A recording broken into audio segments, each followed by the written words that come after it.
Good morning बच्चों, सुप्रभात, सत श्री अकाल, आदाब। मैं आज नादान दोस्त आपको पढ़ाने जा रहा हूँ, जो वसंत भाग 1 में संकलित है। नादान दोस्त का पहले आप सारांश सुन लें। केशव के घर पर कार्निस के ऊपर एक चिड़िया ने अंडे दिए थे। वह और उसकी बहन श्यामा बड़े ध्यान से उसे देखा करती थी। उसके मन में अंडों को लेकर कई सवाल उठते थे, जैसे कैसे बड़े अंडे होंगे, अंडे कितने बड़े हैं, उनमें से बच्चे कैसे निकलेंगे, वे क्या खाएंगे और कितने दिनों में अंडे बड़े होंगे। उनके सवालों का जवाब देने वाला कोई नहीं था, इसलिए वे आपस में ही सवाल जवाब कर दिल को तसल्ली ले लिया करते थे। 3-4 दिन बाद बच्चों ने अनुमान लगाया कि अंडे से बच्चे निकल आए होंगे। अब बच्चों के खाने का प्रश्न उनके सामने था, तो उन्होंने फैसला किया कि वे कार्निस पर थोड़ा सा दाना रख देंगे, तो चिड़िया को चारे के लिए ज़्यादा दूर नहीं जाना पड़ेगा। चिड़िया के बच्चों को धूप से बचाने के लिए उन्होंने तय किया कि घोंसले के ऊपर कपड़े की छत बना दी जाए। अब मुश्किल ये थी कि कपड़े की छत कैसे बनी। केशव ने हल निकाला कि कूड़ा फेंकने वाली टोकरी को टहनी पर टिका देने से घोंसले में धूप नहीं जाएगी। एक दिन दोपहर में जब माँ सो गई, तब केशव और श्यामा किवाड़ खोलकर बाहर आ गई। केशव नहाने की चौकी पर स्टूल रखकर उस पर चढ़ गया। नीचे श्यामा उसे पकड़े रही।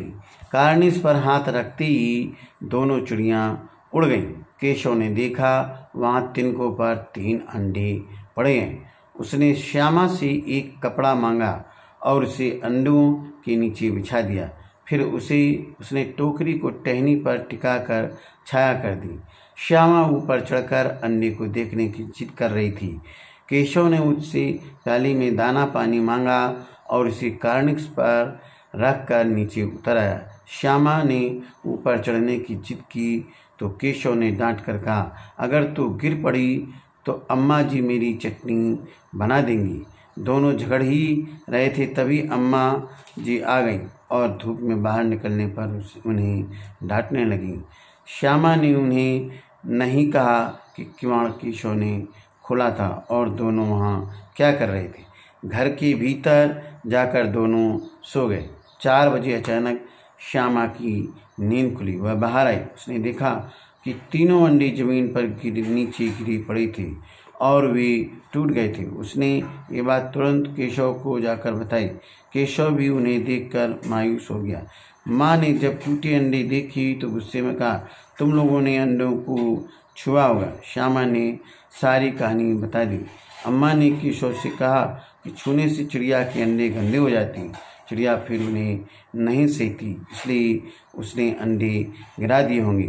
केशव दुखी हो गया और कई दिनों तक अपनी गलती पर अफसोस करता रहा। दोनों चिड़ियाँ फिर वहाँ दिखाई नहीं दी। कार्निस क्या होता है? छज्जा, दीवार का निकला हुआ हिस्सा। ध्यान से एकाग्र होकर मालूम पता,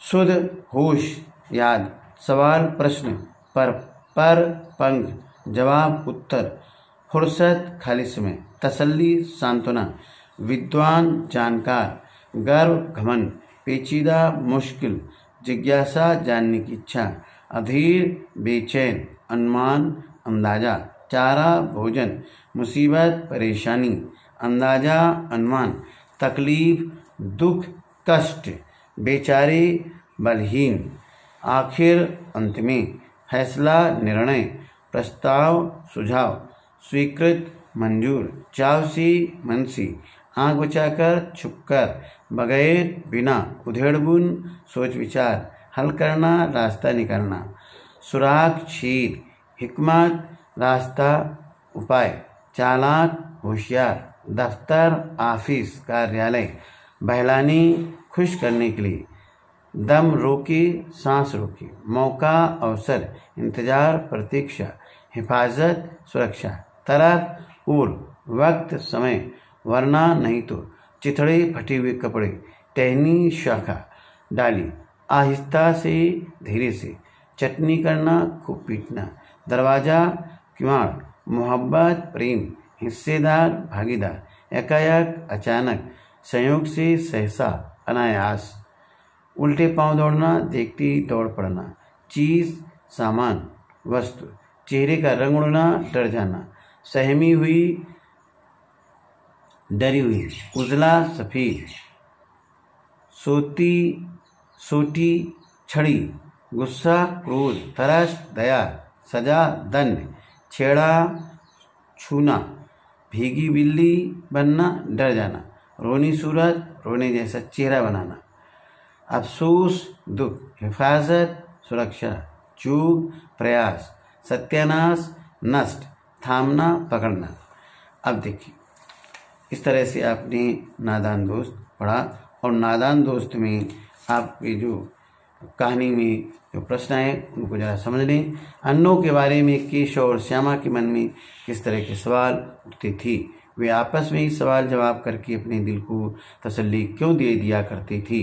बच्ची हमेशा नई बातें जानती, उत्सुकता के कारण वे सदा सोचने लगती, घोंसले में अंडे कितने बड़े होंगी, किस रंग की होंगी, कितनी होंगी, क्या खाती होंगी, उनके पर कैसे निकलेंगी। आज बच्चों के संदेह भरी प्रश्नों के उत्तर देने के लिए माता पिता के पास समय नहीं था, इसलिए वे आपस में ही सवाल जवाब करके दिलासा पाते हैं। केशव ने श्यामा से चिथड़े, टोकरी और दाना पानी मांग कर कार्निस पर क्यों रखे थे। केशव चिड़िया के अंडों का देखभाल करना चाहता है, इसलिए श्यामा से चिथड़े, टोकरी और दाना पानी मंगाकर कार्निस पर रखे थे। केशव और श्यामा ने चिड़िया के अंडों की रक्षा की या नादानी। केशव और श्यामा नादान बच्ची थी, फिर भी उन्होंने अंडों की रक्षा करने की कोशिश की। केशव और श्यामा ने अंडों के बारे में क्या क्या अनुमान लगाए, यदि उस जगह तुम होती तो क्या अनुमान लगाती और क्या करती। बच्ची हमेशा नई बातें जानती, उत्सुकता के कारण वे सदा सोचने लगती, घोंसले में अंडे कितने बड़े होंगे, किस रंग की होंगी, कितने होंगी, क्या खाते होंगी, उनके पर कैसे निकलेंगे आदि। मैं भी केशव और श्यामा की तरह ही अनुमान लगाता और अंडों की देखभाल के लिए आवश्यक चीज़ें इकट्ठा करता।